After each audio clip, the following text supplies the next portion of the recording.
नमस्कार बंधुगण मोर YouTube channel को आपण मानक आउ थे स्वागत करुच्ची। आसतु आज आलोचना करवा पाइल्स बा अर्स बा आम मेडिकल भाषा रे ह्यूमरॉइड्स रोगर कारण।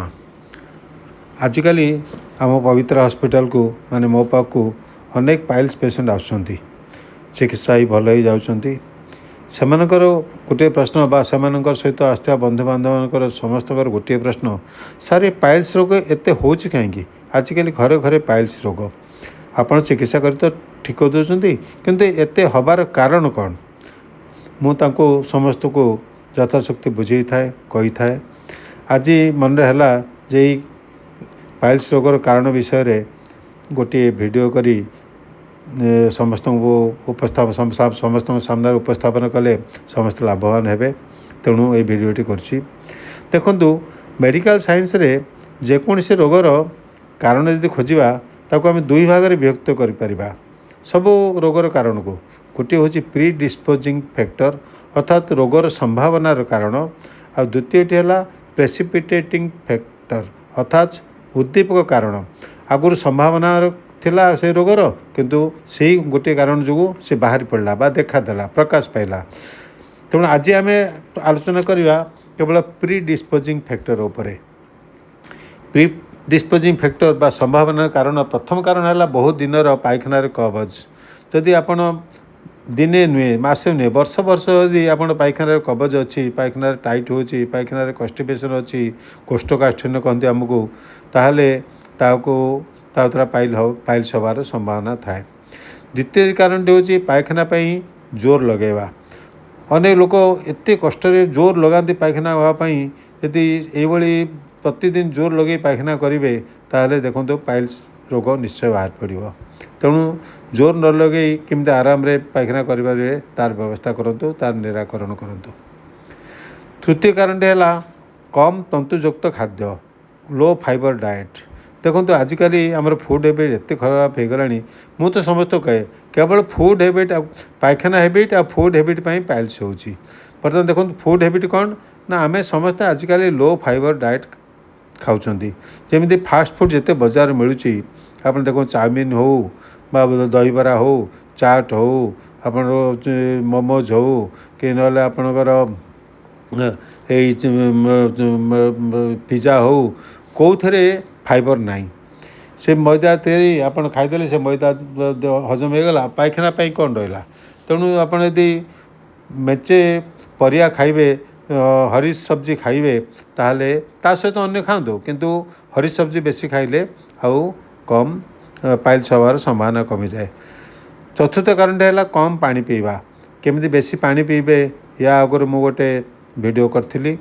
तेणु से वीडियो टी देखिए जदि कम पानी पियंती ताले कन्स्टिपेशन हबार चांस बेसी कन्स्टिपेशन हेल्ले पाइल्स हम। आज कम पानी पीले पानी सहित आमर खाद्य पदार्थ सब देह को चलीज आ पायखाना निश्चय टाइट हम कष्ट हम। तेणु पानी बेसी पीबे पानी बेसी पीले पाइल्स हम नहीं। बहुत समय धरी पायखाना बसी रहा पायखाना देखो जन जनकर अभ्यास थाए पेपर धरी चलजे मोबाइल धरी चलजे पायखाना घंटा घंटा धरी बसते। तेणु पायखाना करने पोजिशन यदि बहुत समय बस रे तार पाइल्स रोग हबार संभावना बहुत बढ़ी जाए थाए। से भली जो मैंने मोटापा बहु ओजन युक्त व्यक्ति अच्छा मोटा व्यक्ति अच्छा मोटापा अच्छी ताल भी पाइल्स हबार संभावना बढ़ी थाए।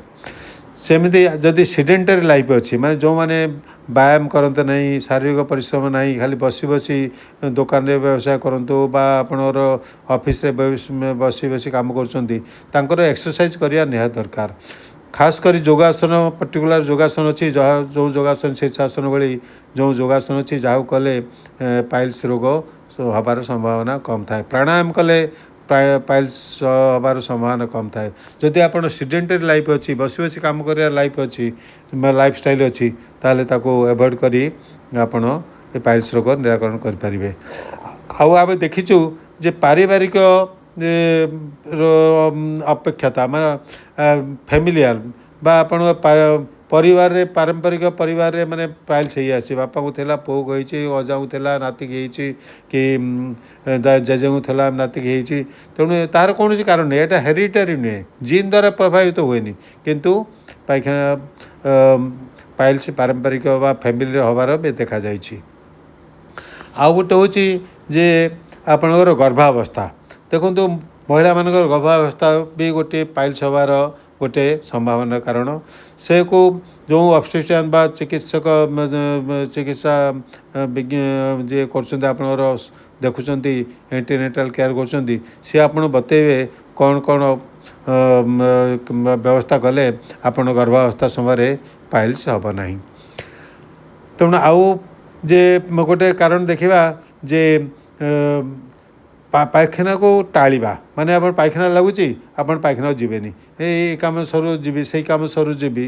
ସକାଳେ ସକାଳେ ପାଇଖାନା ଯିବା କଥା, କିନ୍ତୁ ଆପଣ ଏ କାମରେ ଲାଗିଲେ ସେ କାମରେ ଲାଗିଲେ ପାଇଖାନାକୁ ଟାଳିବା, ଆଉ ଟିକେ ପରେ ଯାଉ, ଆଉ ଟିକେ ଯାଉ, ଏମିତି ଯଦି ପାଇଖାନା ଅଟକେଇ ରଖିବେ ତାହେଲେ ଦେଖିବେ ପାଇଲ୍ସ ରୋଗ ହେବାର ଚାନ୍ସ ବଢ଼ିଯାଉଛି। ଦେଖନ୍ତୁ ଆପଣ କ'ଣ ତ ମୁଁ ପ୍ରାୟ 10ଟି କାରଣ କହିଲି, ଏହି କାରଣ ସବୁ ଆପଣ ଧ୍ୟାନ ଦେବେ। ଦେଖନ୍ତୁ ପାଇଲ୍ସ ରୋଗ ହଠାତ୍ ହୁଏ ନାହିଁ, ବର୍ଷ ବର୍ଷ ଧରି ଏଇ ଯେଉଁ ସମ୍ଭାବନା କାରଣ ଆପଣ ଦେହରେ ଥିଲେ ପାଇଲ୍ସ ରୋଗ ହେବାର ସମ୍ଭାବନା ପଡ଼ିଥାଏ। ତେଣୁ ଆପଣ ସେଇ ବଦ୍ୟାଭ୍ୟାସ କୁଅଭ୍ୟାସ ଯଦି ଦୂର କରିପାରିବେ ତାହେଲେ ପାଇଲ୍ସ ରୋଗର ନିରାକରଣ ବହୁ ମାତ୍ରାରେ ବହୁ ପରିମାଣରେ ହୋଇପାରିବ। ଆଜି ଭିଡ଼ିଓଟି ତ ଟିକେ ଲମ୍ବା ହୋଇଗଲାଣି, ଆପଣଙ୍କୁ ଧନ୍ୟବାଦ। ଆପଣ ଧୈର୍ଯ୍ୟ ସହିତ ଶୁଣିଲେ, ଏହା ନିରାକରଣ କରିବେ। ଏଇ ଯଦି ସେଇ କୁଅଭ୍ୟାସ ସଂଶୋଧନ କରିପାରିଲେ ତାହେଲେ ଆପଣ ପାଇଲ୍ସ ରୋଗ ହେବାର ସମ୍ଭାବନା କମିଯାଇଥାଏ। ଆଶା କରେ ଭିଡ଼ିଓଟି ଆପଣଙ୍କୁ ଭଲ ଲାଗିଥିବ। ଲାଇକ୍ କରିବେ, ସେୟାର କରିବେ, କମେଣ୍ଟ କରିବେ। ଆପଣ ଯଦି ମନରେ କିଛି ସନ୍ଦେହ ଥାଏ କମେଣ୍ଟରେ ଲେଖିବେ, ମୁଁ ଚେଷ୍ଟା କରିବି ତାର ଉତ୍ତର ଦେବା ପାଇଁ। ମୋର ଆଉ ମେଡ଼ିକାଲ ସାଇନ୍ସ ଉପରେ ଆଉ ଭିଡ଼ିଓ ଦେଖିବାକୁ ଥିଲେ ମୋ ଚ୍ୟାନେଲଟିକୁ ସବସ୍କ୍ରାଇବ୍ କରିବେ। ନମସ୍କାର।